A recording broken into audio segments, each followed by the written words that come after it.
So I'm going to teach you now about the cat-cow. It's a fairly simple move. Most of us have encountered this movement at some point in our lives. Of course, you need to be able to get onto the ground for this variation.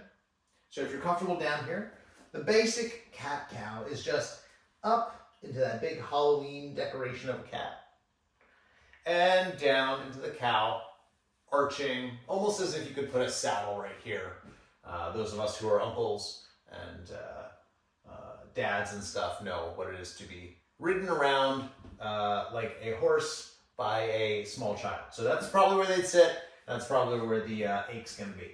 So we want to be compliant here and feel like we can really tilt our hips sort of up, stick our tail up here, and also be able to tuck our tail and tuck our chin.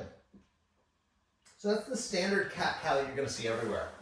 I'm going to also teach you how to get into the third dimension with this cat-cow. We're sort of staying in this 2D plane with our spine going just up and down.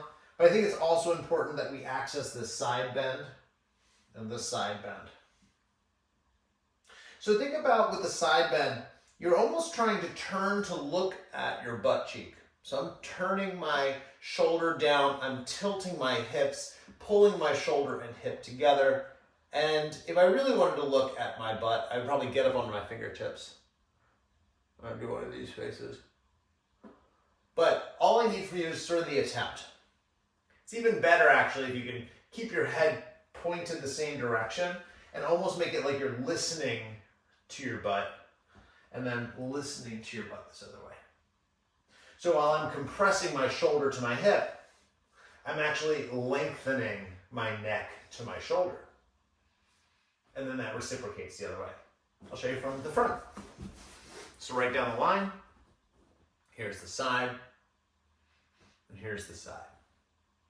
And you can see I'm trying to keep my head oriented mostly toward the camera here.